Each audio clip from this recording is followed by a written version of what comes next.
Hello everyone, welcome to my YouTube channel. हमारे YouTube channel में आपका बहुत बहुत स्वागत है। हम लोग इस सीरीज में सामान्य अध्ययन जीएस के प्रश्नों को सॉल्व करेंगे। तो आइए आज के पहले प्रश्न की तरफ चलते हैं। आज का जो पहला प्रश्न है वह है, उत्तर पूर्व भारत में स्थानांतरणशील कृषि को किस अन्य नाम से भी जाना जाता है? इसका ए ऑप्शन है लोगान, बी ऑप्शन है झूम, सी ऑप्शन है चेना और डी ऑप्शन है लादंग। हम लोग जानते हैं कि जो स्थानांतरणशील कृषि है वह उत्तर पूर्वी भारत में इसको झूम खेती के रूप में जाना जाता है, यानी कि शिफ्टिंग कल्टीवेशन के रूप में जाना जाता है। झूम कृषि जो है पेड़ों और वनस्पतियों की भूमि को पहले साफ करके उसके बाद उन्हें जलाकर फसल उगाने की प्रक्रिया है। जली हुई मिट्टी में पोटाश होता है जो मिट्टी की पोषक क्षमता को बढ़ाता है। तो इसका जो सही ऑप्शन हो जाएगा वह हो जाएगा बी झूम। अगला प्रश्न है निम्नलिखित में से तापमान का एसआई मात्रक कौन सा है? तो ए ऑप्शन है फ़ारेनहाइट, बी ऑप्शन है केल्विन, सी ऑप्शन है पास्कल और डी ऑप्शन है सेल्सियस। इस प्रश्न में हम लोग जानते हैं जो फ़ारेनहाइट है और केल्विन है और डिग्री है सेल्सियस है, यह तीनों तापमान के मात्रक हैं। इनमें से केल्विन तापमान का एसआई मात्रक है। तापमान की माप केल्विन में से सेल्सियस में बदलने के लिए दिए हुए तापमान में 273 को घटाते हैं, जबकि सेल्सियस से केल्विन में बदलने के लिए दिए गए तापमान में 273 को जोड़ देते हैं। तो इसका जो ऑप्शन होगा बी केल्विन, तो यह सही हो जाएगा क्योंकि यह इन सब का क्या है एसआई मात्रक है। अगला प्रश्न है निम्न में से कौन सा पदार्थ हमारी पेशियों में संचित होता है जिसमें ऐंठन होती है? इसका जो ऑप्शन है कार्बन डाइऑक्साइड, बी ऑप्शन है लैक्टिक अम्ल, सी ऑप्शन है जल और डी ऑप्शन है एल्कोहल।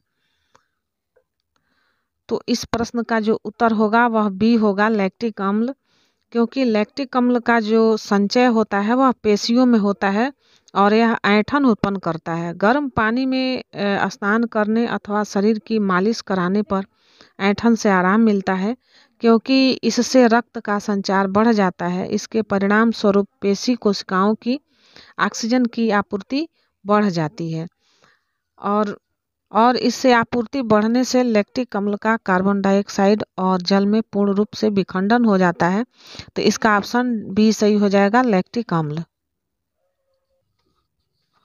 अगला प्रश्न है किस भारतीय राज्य को टाइगर स्टेट भी कहते हैं? तो इसमें जो चार ऑप्शन हम लोग देखते हैं। ए ऑप्शन है मध्य प्रदेश, बी ऑप्शन है कर्नाटक, सी ऑप्शन है हिमाचल प्रदेश और डी ऑप्शन है आंध्र प्रदेश। तो हमको बताना है इसमें से कि टाइगर स्टेट इसमें से किसको कहा जाता है।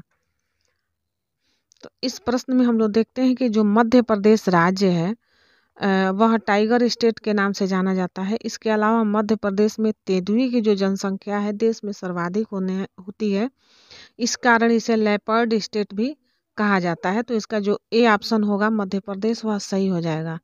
अगला प्रश्न है मैलपिघियन नलिकाएं प्रमुख उत्सर्जी अंग है, यानी कि मैलपिघियन नलिकाएं जो होती हैं प्रमुख उत्सर्जी अंग होती हैं किसका?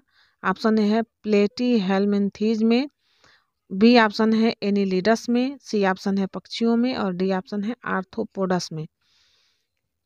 तो यह जो मैलपिघियन है ये नलिकाएं हैं, यह नलिकाएं जो होती हैं यह आर्थ्रोपोडस का उत्सर्जी अंग होती हैं, यानी कि जो आर्थ्रोपोडस होते हैं इनका क्या होती हैं उत्सर्जी अंग होती हैं। और आर्थ्रोपोडस में ये मध्याह्न एवं पाश्चांत्र के जोड़ पर पाई जाती हैं। तो इसका डी ऑप्शन सही हो जाएगा आर्थ्रोपोडस में। अगला प्रश्न है निम्नलिखित धातुओं में से कौन सी कमरे के तापमान पर द्रव अवस्था में होती है? तो इसमें जो धातुएं दी गई हैं ए है सोडियम, बी है मरकरी, सी है पोटेशियम और डी है ये सभी। तो इनमें से कौन सा ऐसा धातु है जो कमरे के तापमान पर द्रव अवस्था में पाया जाता है? तो सब जानते हैं हम लोग कि जो मरकरी होता है, मरकरी यह कमरे के तापमान पर भी द्रव अवस्था में पाया जाता है। तो यह धातुओं में एक अपवाद है। सोडियम और पोटेशियम जो है वह धातु नर्म होती है और उन्हें चाकू से काटा जा सकता है। तो इसका जो बी ऑप्शन होगा मरकरी, वह सही हो जाएगा। अगला प्रश्न है तांबे के बर्तनों को लंबे समय तक नम वायु में खुला रखने पर उन पर एक हल्का हरा पदार्थ जमा हो जाता है। यह हरा पदार्थ निम्नलिखित में से कौन सा होता है? इसका ए ऑप्शन है कॉपर हाइड्रोक्साइड, बी ऑप्शन है कॉपर कार्बोनेट, सी ऑप्शन है ए और बी का मिश्रण और डी ऑप्शन है उपरोक्त में से कोई नहीं। तो यह जो तांबे का बर्तन होता है, इसको लंबे समय तक नम वायु में खुला रखा जाता है तो उस पर एक हल्की हरी परत जम जाती है। यह हरा पदार्थ जो होता है कॉपर हाइड्रोक्साइड का होता है और जो कॉपर कार्बोनेट होता है वह इसका मिश्रण होता है। तो इसका जो सी ऑप्शन है, यह इसका सी ऑप्शन सही होगा, क्योंकि इसका जो कॉपर हाइड्रोक्साइड होता है हरे रंग का और इसमें कॉपर कार्बोनेट होता है CuCO2 कॉपर कार्बोनेट और कॉपर हाइड्रोक्साइड जो होता है CuOH2 होता है। तो इसलिए इसका सी ऑप्शन सही हो जाएगा। अगला प्रश्न है रेगुलेटिंग एक्ट किस वर्ष पारित किया गया था? तो ऑप्शन इसका है 1757, ऑप्शन बी है 1764, ऑप्शन सी है 1773 और ऑप्शन डी है 1781। तो जो भारतीय संविधान के विकास के क्रम में यह देखा जाता है कि यह पहला अधिनियम था जो 1773 में ब्रिटिश संसद में पारित हुआ था। रेगुलेटिंग एक्ट 1773 के तहत मद्रास एवं मुंबई प्रेसिडेंसी को बंगाल प्रेसिडेंसी के अधीन कर दिया गया। इसी एक्ट के तहत कलकत्ता में एक सुप्रीम कोर्ट का गठन भी हुआ था। तो इसका जो ऑप्शन होगा 1773, यह सही हो जाएगा 1773। अगला प्रश्न है भारत एवं पाकिस्तान को विभाजित करने वाली रेखा का नाम क्या है?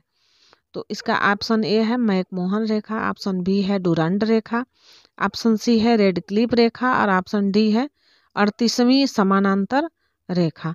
तो जो भारत और पाकिस्तान को जो रेखा विभाजित करती है वह रेखा जो है वह है रेड क्लिफ रेखा। इसी रेखा के द्वारा निर्धारित किया जाता है कि यह जो पाकिस्तान और भारत की जो सीमाएं हैं यह हैं। तो इसका निर्धारण सर सिरिल रेडक्लिफ की अध्यक्षता में हुआ था सीमा आयोग द्वारा। इसका आयोग का जो गठन किया गया था भारत के विभाजन के पश्चात यह रेखा भारत एवं पाकिस्तान के मध्य अंतर्राष्ट्रीय रेखा बन गई है। तो इसका जो सी ऑप्शन है रेडक्लिफ रेखा, यह सही हो जाएगा। अगला प्रश्न है भारत सरकार निम्नलिखित में से कौन सा पुरस्कार नहीं देती है? तो इसका ए ऑप्शन है भारत रत्न, बी ऑप्शन है पद्म विभूषण, ऑप्शन सी है अशोक चक्र और डी ऑप्शन है रेमन मैग्सेसे पुरस्कार। तो इसका जो डी ऑप्शन है यह सही होगा रेमन मैग्सेसे पुरस्कार, क्योंकि रेमन मैग्सेसे पुरस्कार जो है एशिया के व्यक्तियों एवं संस्थाओं को उनके क्षेत्र में उल्लेखनीय कार्य के लिए दिया जाता है। यह पुरस्कार फिलीपींस सरकार के द्वारा रेमन मैग्सेसे अवार्ड फाउंडेशन के द्वारा दिया जाता है। तो इसका जो ऑप्शन डी है वह सही हो जाएगा रेमन मैग्सेसे पुरस्कार। अगला प्रश्न है निम्नलिखित में से किस अधिनियम ने केंद्र और प्रांतों के बीच विधायी शक्तियों को विभाजित किया?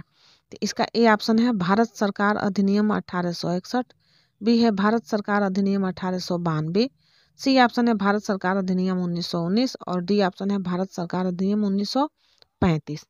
तो इसका जो सही ऑप्शन होगा वह कौन सा होगा? तो इसका जो डी ऑप्शन है यह सही होगा, क्योंकि भारत सरकार जो है केंद्र और प्रांतों के बीच विधायी शक्तियों को भारत सरकार अधिनियम 1935 के तहत के द्वारा विभाजित किया गया। इसको मूलतः अगस्त 1935 में पारित किया गया था। इसे उस समय के अधिनियमित संसद का सबसे बड़ा यानी कि ब्रिटिश अधिनियम कहा जाता था। तो इसका ऑप्शन डी सही हो जाएगा। अगला प्रश्न है निम्नलिखित में से कौन सी जल संधि मन्नार एवं बंगाल की खाड़ी को जोड़ती है? तो इसका ए ऑप्शन है बेरिंग जल संधि, बी ऑप्शन है डेविस जल संधि, सी ऑप्शन है पाक जल संधि और डी ऑप्शन है युकाटान जल संधि। तो इसमें हम लोग देखते हैं कि इसका जो सी ऑप्शन है पाक जल संधि, यह सही होगा क्योंकि भारत के तमिलनाडु राज्य तथा श्रीलंका के मध्य यह जल संयोजी है। यह मन्नार की खाड़ी को बंगाल की खाड़ी से जोड़ती है। इस जल संधि का नाम मद्रास प्रेसिडेंसी के गवर्नर रॉबर्ट पाक के नाम पर रखा गया है और यह 1717 और 98 के इसका नाम रखा गया। तो इसका ऑप्शन जो सी है वह सही हो जाएगा, पाक जल संधि। अगला प्रश्न है, भारत में साल सोरिया रबस्टा बाहुल्य वन कहलाते हैं। इसका ए ऑप्शन है पतझड़ी वन, बी ऑप्शन है सदाबहार वन, सी ऑप्शन है स्क्रब जंगल और डी ऑप्शन है स्क्रब कांटेदार वन। तो इसका जो ऑप्शन होगा कौन सा सही होगा? तो भारत के उत्तरी एवं दक्षिणी समतल एवं हिमालय घाटी के क्षेत्रों में सदाबहार वन पाए जाते हैं। इसका प्रमुख पादप जो होता है वह साल होता है, यानी कि पौधा जो होता है वह साल का होता है। तो इसका जो बी ऑप्शन होगा सदाबहार वन, यह सही हो जाएगा। अगला प्रश्न है, निम्न में से कौन सी भूकंपीय तरंग ठोस, द्रव एवं गैस तीनों माध्यमों से गुजर सकती है? तो इसका जो ऑप्शन है हम लोग देखते हैं। ए ऑप्शन है पी तरंग, बी ऑप्शन है एस तरंग, सी ऑप्शन है एल तरंग और डी ऑप्शन है इनमें से कोई नहीं। तो इसका जो ए ऑप्शन है यह सही होगा क्योंकि यह जो पी तरंग का संचरण ध्वनि तरंग के समान होता है। यह तरंग ठोस, द्रव और गैस तीनों माध्यमों से होकर गुजर सकती है। इस तरंग का वेग जो होता है ठोस से अधिकतम तथा गैस से न्यूनतम होता है। तो इसका जो ए ऑप्शन होगा वह सही हो जाएगा, पी तरंग। अगला प्रश्न है, 4 वर्णों की उत्पत्ति का वर्णन किस वेद में मिलता है? इसका ए ऑप्शन है ऋग्वेद, बी ऑप्शन है अथर्ववेद, सी ऑप्शन है सामवेद और डी ऑप्शन है यजुर्वेद। तो इसका जो ऑप्शन ए है वह सही होगा, ऋग्वेद, क्योंकि ऋग्वेद के 10वें मंडल में वर्णित पुरुष सूक्त में 4 वर्णों की उत्पत्ति का वर्णन मिलता है। इसमें चारों वर्णन की उत्पत्ति एक विराट पुरुष के विभिन्न अंगों से बताई गई है। तो इसका जो ए ऑप्शन होगा वह सही हो जाएगा। अगला प्रश्न है, निम्नलिखित में से भक्ति आंदोलन के संत हैं तो ये संत कौन से हैं? आइए हम लोग देखते हैं। इसका ए ऑप्शन है कबीर, बी ऑप्शन है मैथिली शरण गुप्त, सी ऑप्शन है दयानंद और डी ऑप्शन है मलिक मोहम्मद जायसी। तो इस प्रश्न का जो सही उत्तर हो जाएगा वह कौन सा हो जाएगा? ए हो जाएगा, क्योंकि कबीर 15वीं शताब्दी के भक्ति आंदोलन के निर्गुण शाखा के संत कवि हैं। उन्होंने अपनी रचनाओं में निराकार ईश्वर की आस्था पर बल दिया है। तो इसलिए जो इसका ए ऑप्शन होगा वह सही हो जाएगा, कबीर। अगला प्रश्न है, प्रसिद्ध साहित्यिक पुस्तक देवदास किसने लिखी? तो इसका ए ऑप्शन है मैथिली शरण गुप्त, बी ऑप्शन है शरत चंद्र चट्टोपाध्याय, सी ऑप्शन है महादेवी वर्मा और डी ऑप्शन है अज्ञेय। तो हम लोग जानते हैं कि जो देवदास प्रसिद्ध उपन्यास है, इसके उपन्यासकार जो हैं वो हैं शरत चंद्र चट्टोपाध्याय। इनकी यह चर्चित पुस्तक है और इसका जो ऑप्शन बी होगा यह सही होगा, क्योंकि यह उपन्यास जो इनकी रचना है 1917 में प्रकाशित हुआ था। इस उपन्यास पर आधारित कई फिल्में भी बनाई जा चुकी हैं। तो इसका जो बी ऑप्शन है शरत चंद्र चट्टोपाध्याय, तो यह सही हो जाएगा। अगला प्रश्न है, विश्व विरासत दिवस कब मनाया जाता है? तो इसका ए ऑप्शन है 15 अप्रैल, बी ऑप्शन है 16 अप्रैल और सी ऑप्शन है 17 अप्रैल और डी ऑप्शन है 18 अप्रैल।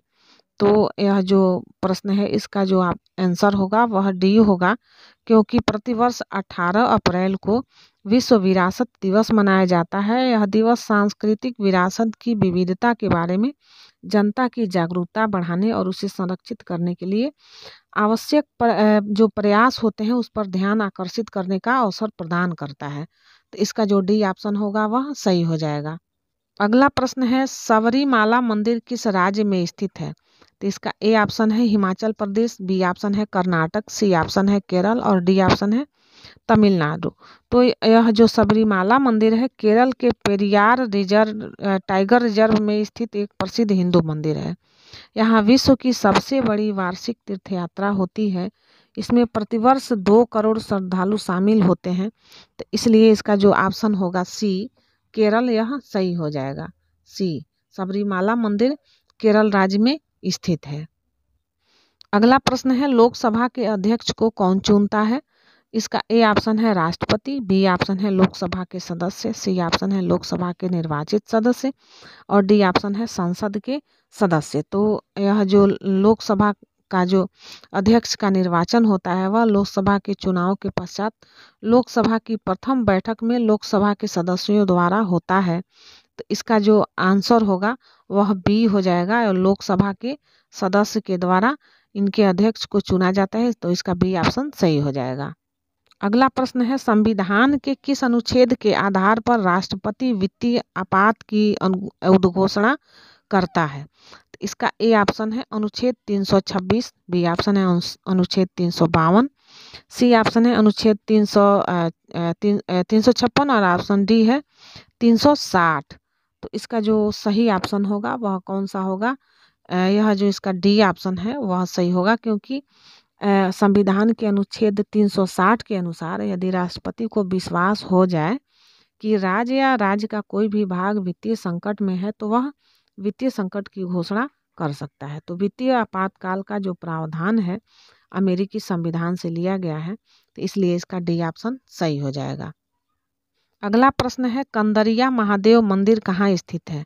तो इसका ए ऑप्शन है कोणार्क, बी ऑप्शन है खजुराहो, सी ऑप्शन है माउंट आबू और डी ऑप्शन है कांचीपुरम। तो इसका जो सही ऑप्शन होगा वह कौन सा होगा कि इसका जो सही ऑप्शन है वह है बी खजुराहो जो है यह सही होगा, क्योंकि जो मध्य प्रदेश में खजुराहो के में जो है चंदेल शासकों ने 11वीं शताब्दी में अनेक भव्य मंदिरों का निर्माण करवाया था। इन मंदिरों की संख्या 25 है। इन मंदिरों में से एक कंदरिया महादेव का भी मंदिर है जो चंदेल राजा गंधदेव द्वारा निर्मित कराया गया था। तो इसलिए इसका जो बी ऑप्शन है खजुराहो वह सही हो जाएगा। अगला प्रश्न है सितार का आविष्कार किसने किया था। तो इसका जो ऑप्शन देखते हैं हम लोग, ए ऑप्शन है बहादुर शाह जफर, बी ऑप्शन है अमीर खुसरो, सी ऑप्शन है अली अकबर खान और डी ऑप्शन है रविशंकर। तो इसका जो बी ऑप्शन होगा वह सही होगा, क्योंकि अमीर खुसरो जो हैं सितार वाद्य यंत्र का जो आविष्कार है वह अमीर खुसरो ने किया था। यह वीणा और ईरानी तंबूरा का मिश्रण है। यह भारत के सबसे लोकप्रिय वाद्य यंत्रों में से एक है। इसका प्रयोग शास्त्रीय संगीत से लेकर हर तरह के संगीत में किया जाता है। तो इसका जो बी ऑप्शन होगा वह सही हो जाएगा। तो इस तरह से हम लोगों ने आज इतने प्रश्नों को सॉल्व किया, इसका प्रैक्टिस किया, अभ्यास किया। तो उम्मीद है कि आप लोगों को मेरा यह सेशन अच्छा लगा होगा। अगर इस सेशन में कोई कमियां हैं तो प्लीज़ आप लोग हमें बताएं, कमेंट करें और हमारे चैनल को लाइक सब्सक्राइब करें और कमेंट ज़रूर करें। तो फिर हम लोग मिलते हैं इसी तरह से इंटरेस्टिंग वीडियो के साथ। तब तक के लिए हमारी वीडियो को देखिए, बीके मैम जीएस सेंटर को लाइक सब्सक्राइब करिए। मिलते हैं। Thank you very much for watching my video.